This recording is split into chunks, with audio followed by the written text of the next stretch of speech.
together, eh, girl? Go on, you know you can't resist me. His wink, as he said this, made Ella laugh, and she felt herself relax. She supposed there could be no harm in a last walk together to end their relationship, as that is what it would be, an end.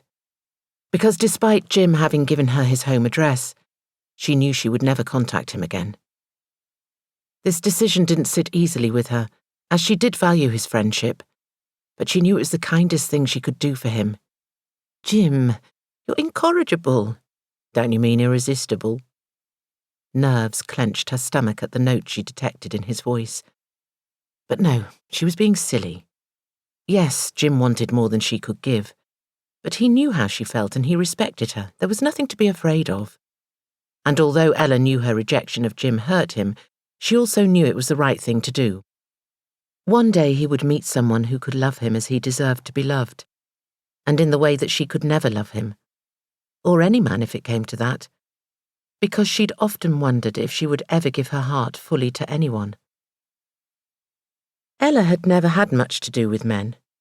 Brought up by her nanny and schooled at an all-girls school staffed solely by women, it was only when she went into nursing that she'd come into close contact with them. Since the outbreak of war, she had mostly seen their vulnerable side, men who were maimed and broken, although she'd also seen how strong and resilient they could be.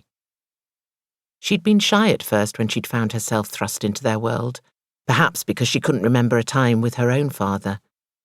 This thought nudged the ever-present ache she held in her heart at not knowing who her parents were, or if they were still alive, or even if she had any family members. The only information she had about herself was that her nanny had brought her from Poland to London as a child of 3, and that an allowance was paid into her bank account, and a separate allowance was paid into nannies for their keep. Why this was so burned her soul with sadness and intense curiosity. But whenever she'd broached the subject, she sensed Nanny's hurt. Not wanting to be the cause of distress to the woman who was like a mother to her and whom she loved dearly, Ella hadn't insisted that she be told the truth.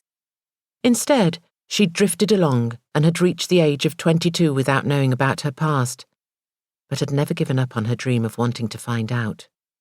One day in the future, she would. When they reached the cliff edge, they stood out of sight of the hospital, not talking, just gazing out to sea. The vastness of the endless water and the sound of the crashing waves held Ella in awe. Breathing in deeply, she noticed that the air, although fresh, was tinged by the smell of smoke from the cigarette Jim had lit. Lifting her head, she allowed the mid-September sun to soothe her troubled thoughts. A kind of peace descended on her, but was shattered in seconds, as Jim took her hand once more. His hold wasn't gentle. His look intensified the fear that she'd pushed to the back of her mind, as he discarded the butt of his cigarette and pulled her close.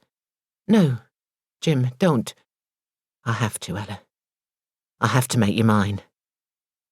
Clamped in his arms, Ella couldn't move. God, don't let this happen. Let me go, Jim. You're hurting me. Oh, Ella. Ella. The hoarse sound of his voice heightened her fear. Jim had become a different being now. Don't, please. Please don't. No. We can forget this if you stop now. Please, Jim. Don't plead with me, Ella. Oh, Ella. I want you so badly. His lips kissed her face. Held as if moulded to his body, Ella could feel his need pressed against her. A sob caught in her throat.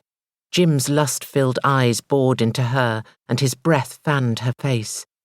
The tang of the cigarette he'd smoked caught in her nostrils.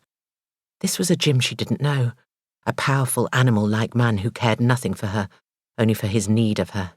I love you, Ella. I have to do this. I have to make you mine.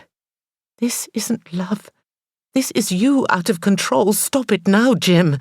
Please. I understand what is motivating you, but you don't have to give in to your feelings. Not like this. No. His movement toppled her, and the patch of grass they stood on didn't cushion her fall. Pain ricocheted through Ella's body. Her breath left her lungs with a force that made her think that she would never be able to draw it back again. Jim's body pressed her into the earth. His weight was crushing her.